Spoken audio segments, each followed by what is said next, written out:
GDR news, ఇది సామాన్యుని గళం. స్వాతంత్ర సమరయోధుడు మాజీ ఉప ప్రధాని బాబు జగజ్జీవన్ రామ్ 119వ జయంతి ఉత్సవాలను ఘనంగా నిర్వహించనున్నట్లు ట్రస్ట్ సభ్యులు తెలిపారు. బాబు జగజ్జీవన్ రామ్ భవన్ లో జయంతి వేడుకలు నిర్వహించేందుకు ఏర్పాట్లు చేస్తున్నట్లు బాబు జగజ్జీవన్ రామ్ మెమోరియల్ భవన్ ట్రస్ట్ అభివృద్ధి కమిటీ సభ్యులు తిరుపతి ప్రెస్ క్లబ్ లో మీడియాకు తెలిపారు. ఈ కార్యక్రమాన్ని ఘనంగా నిర్వహించేందుకు ప్రత్యేక ఏర్పాట్లు చేపట్టినట్లు వెల్లడించారు. ఈ నెలలోనే అందరి ప్రముఖులన్నీ జయంతి కార్యక్రమాలు ఉన్నాయి కాబట్టి రేపు తిరుపతిలో ఉన్నటువంటి ఎస్సీ, ఎస్టీ, బీసీ, మైనారిటీ మరి మేధావులు, సంఘ సంస్కర్తలు అందరూ రేపు ఈ కార్యక్రమానికి పాల్గొని జగజ్జీవన్ రామ్ జయంతి కార్యక్రమాన్ని ఘనంగా నిర్వహించాలని అందరినీ ఈ పత్రికాముఖంగా ఆహ్వానిస్తున్నాము. అలాగే రేపు ఉదయం 9:30 గంటలకి స్టార్ట్ అవుతుంది. స్టార్ట్ అయ్యి కలెక్టర్ గారు వచ్చేసి లోకల్ ఎమ్మెల్యే గారు వీళ్ళంతా వస్తున్నారు కాబట్టి ప్రతి ఒక్కరూ రావాలని, ఈ కార్యక్రమాన్ని జయప్రదం చేయాలని మనస్ఫూర్తిగా కోరుకుంటూ నమస్కారాలు తెలియజేస్తున్నాను. ఆ తర్వాత భవన్లో కార్యక్రమం జరుగుతుంది. అదేవిధంగా తిరుపతి జిల్లా మాజీ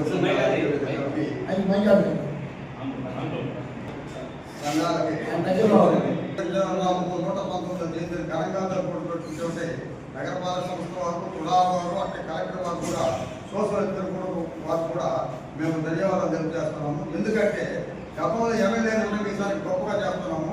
మా ప్రజా సంఘాలు కూడా అన్ని చేసి బాబు జగజ్జీవన్ పార్కులో విగ్రహాలకు 9:30 గంటల పొలం అనేసి 10:30 గంటల బాబు జగజ్జీవన్ భవన్లో ఉన్నటువంటి కమిటీ హాల్ దగ్గర మీటింగ్కి ఎస్టీ, ఎస్సీ, బీసీ, మైనార్టీ సంఘాలందరూ హాజరయ్యి జయప్రదం చేసుకోవాలని ప్రార్థిస్తున్నాం. ఈరోజు ఇలాంటి పత్రికా సమావేశానికి చేసినటువంటి పాత్రికేయ మిత్రులందరూ కూడా మా డాక్టర్ బాబు జగజ్జీవన్ రామ్ మెమోరియల్ ట్రస్ట్లో ఉన్న ప్రత్యేక ధన్యవాదాలు.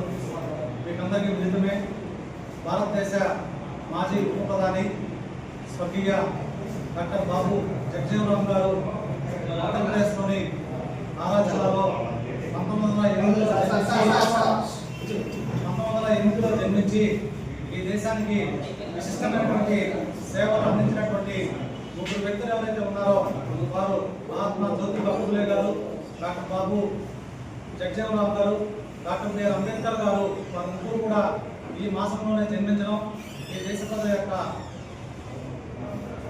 గొప్ప వరంగా మనం అందరూ కూడా భావించాలి. ఏప్రిల్ మాసం అంటేనే ఈ దేశంలో ఉన్నటువంటి మెజారిటీ వర్గాలైనటువంటి దళిత, గిరిజన, బహుజన అందరికీ కూడా దేశ ప్రజలందరూ కూడా ఒక పండుగ వాతావరణం ఈ నెలలో మనకు కనిపిస్తుంది.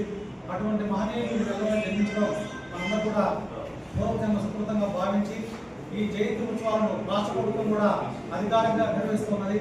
రేపు 9:30 గంటలకు డాక్టర్ బాబు జగజ్జీవన్ రామ్ పార్క్ ఏదైతుందో ఆ పార్క్ నందు గౌరవ కలెక్టర్ గారు, గౌరవ ఎమ్మెల్యే గారు కూడా వచ్చేసి పుష్పాలంకరణ చేసి తర్వాత భవన్కు రావడం జరుగుతుంది.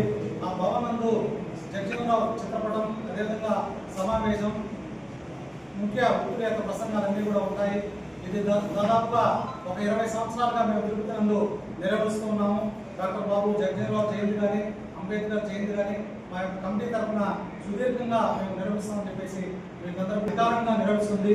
మా యొక్క సంఘాలు ఏవైతే ఉన్నాయో, దళిత, గిరిజన, బహుజన సంఘాలు ఏవైతే ఉన్నాయో అవన్నీ కూడా స్వచ్ఛందంగా పాల్గొని మా యొక్క దేశ నేతల యొక్క దేశ సేవల గురించి, ఈ సమాజానికి చేసినటువంటి సేవల గురించి రాబోయేటువంటి తరానికి